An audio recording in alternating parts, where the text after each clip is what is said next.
this is the last video in a series I've been doing on this Telecaster guitar.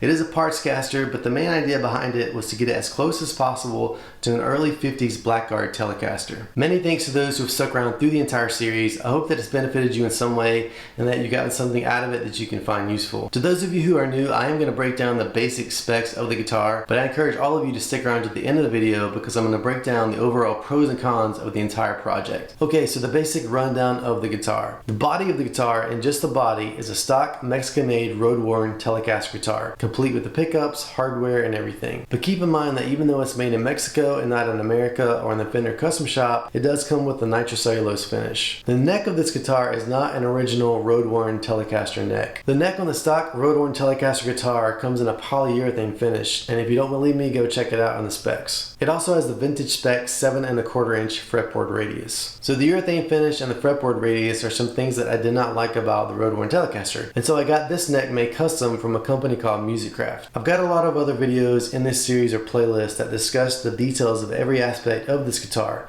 so if you're interested, click on the eye in the upper part of the screen and it'll take you to it. In this particular video, we're going to be talking about how to install a string tree on a Fender style headstock, more specifically a Telecaster. The headstock shape has stayed pretty much the same over the years, but the decal has moved around and consequently so has the string tree. At some point in history, and what stands out in my mind are the 70s thin line Telecasters, they moved the logo toward the upper edge of the headstock, and when they did that, they moved the string tree down in line with the A string. And you'll also see that on a lot of modern Telecaster guitars. Moving the string tree closer to the nut increases the break angle of the string, and perhaps that's more desirable on modern guitars. I actually don't know what year Fender started moving the string tree around on Telecasters, but if you do, feel free to leave a comment below. So that's basically it as far as the string tree discussion goes. There's not a lot to talk about other than, like I said, placement with regard to the decal. I will show you how I installed the string tree coming up soon, but first, if you haven't subscribed already, please do so, like the video, and feel free to leave a comment below. And don't forget to stick around to the end of the video to see the pros and cons of this project.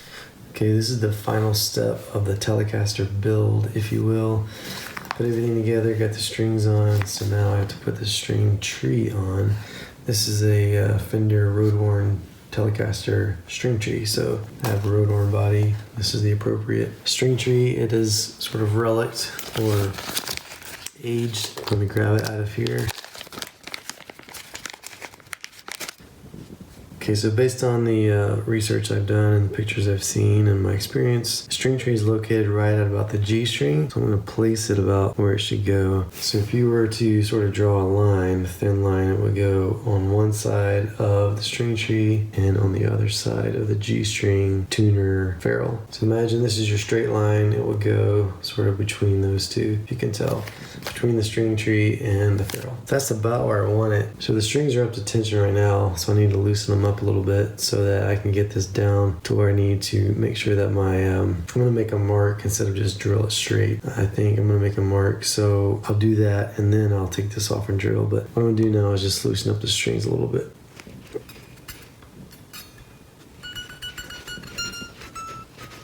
So yeah, there's a number of ways you can do this. At the moment, my E string is making the string tree sit up a little higher on that side. As you can tell, the light's bouncing off the string tree there. So I guess I just have, well, based on the angle and the number of wraps, that's just the way it's sitting at the moment. So what I think I'm gonna do is just sort of make it level, and then I'm not gonna push it all the way down to the bottom.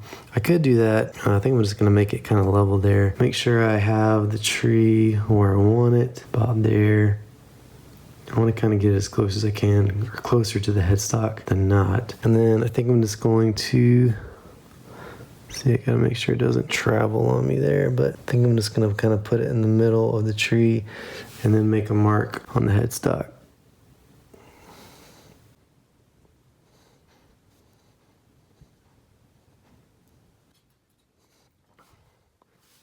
Okay, so now I've got my mark there and I can drill it as I need. Okay, I have a 5/64 drill bit like I did with my tuner screws. I've got my tape there as a depth stop to make sure that I don't go through the headstock or anything stupid like that. And so now I'm going to drill. I'll probably get in the way of the camera as I'm doing this, but I'm going to drill.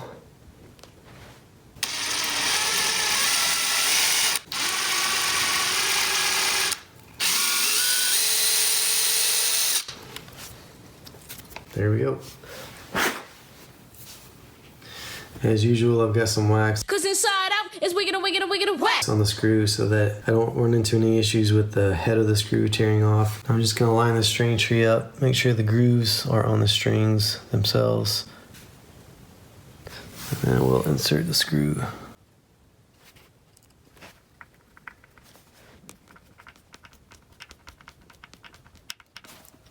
Okay, and done. Okay, so the pros and cons of this project. Let's go ahead and talk about the cons and get those out of the way. I guess if there was anything I wasn't totally satisfied about with this guitar, it would have to be the color of the body. In some lights, this looks like a typical butterscotch blonde color on the body, but in other lights, it looks really orangey. That's something that I didn't really pick up on when looking at pictures of the road-worn Telecaster guitar. And to be honest, I didn't see a lot of personal photographs or videos, say on YouTube, about the modern Fender road-worn Telecaster guitar. So the color never really stood out to me as being different, but who's to say I would have really noticed anyway, because color is so hard to see on a screen. You really only get to tell the true color of a guitar when you're holding it in person. And to be honest, when I first opened the box for the body of this guitar, I thought, man, this thing is pretty orangey. But it's not a deal breaker. I'm satisfied overall with it, and I like the contrast of the color I got out of the neck in comparison with the body. So speaking of color, Fender just came out with a production line of the 70th anniversary of the Broadcaster guitar. When I see those pictures online, I see sort of a pale yellow that really nails the Blackguard vibe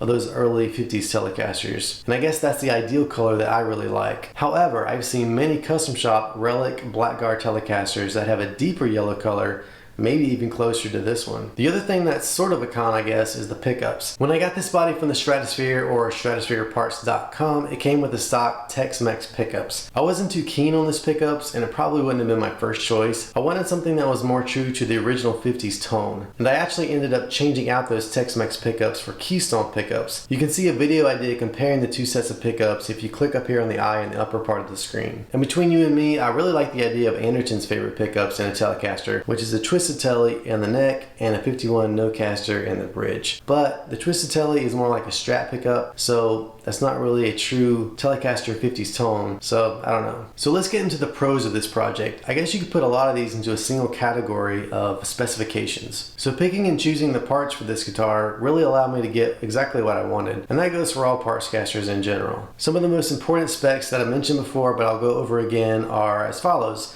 It is light, it weighs about 6.5 pounds. Also, it is finished entirely in nitrocellulose, and the radius of the fretboard is 9.5 inches. Now that's a combination that you just don't see from production standard Fender guitars. Generally, you'd have to go to the custom shop to get those specs. One of the other pros of the way I put this guitar together is the fact that I got the body entirely complete from the Stratosphere. Getting a completed body allowed me to get all the hardware and parts and pieces that normally you'd have to go online and research and search for to get the parts that you want. As I mentioned before, this is a Mexican road-worn Telecaster guitar. The relicing on this thing is really tastefully done. I probably have some better footage in some of my earlier videos, but as you can hopefully see here, the edges of this thing are sort of chipped but not overdone. You can see maybe around the edges. One thing I don't really like about it is this generic spot that they do on all of these that looks the same. Hopefully over time it'll wear in a more natural way and look, more personal. Another thing is that the body has checking on it, and it doesn't look overdone or manufactured. It just looks like natural checking or aging that you would see on an old guitar. Another thing that turned out well on this guitar, I don't know if it's a pro or just maybe a happy accident, is the back of the neck. I'm really happy with the way this thing turned out. It wasn't like I exactly knew what I was doing or had a specific formula in mind when I did it. It was sort of trial and error, but it turned out pretty good. And finally, there's the cost of the overall project. If I were to go out and get a custom shop guitar, you guys know this, it's gonna cost around probably 3 to 4 grand to get exactly what you want. Now there is the Fender mod shop, and you can get some of the things you like, but nitro isn't really an option. And as many options as there seems to be in the mod shop, at least for me, when I get down to the basics, there are some things that just aren't there, and the options are in fact sort of limited. So yes, cost is a major positive with regard to this project. I finished this entire guitar for about $900. And the last thing that I'll say that's sort of a neutral, not really positive or a negative, depending on how you look at it, is the amount of work that it takes to do something like this. They say time is money, and if that's the case for you, maybe it's just a better investment for you to go buy a guitar that's of this caliber and of the specs that you like. But if you like to get your hands dirty and you like to save some money and you have the time to do it, it's really a worthwhile investment. But the bottom line is that it does take work and effort to pull something like this off. Okay, so that wraps up this Telecaster project. Thank you for watching and tuning in, and stay tuned for more to come.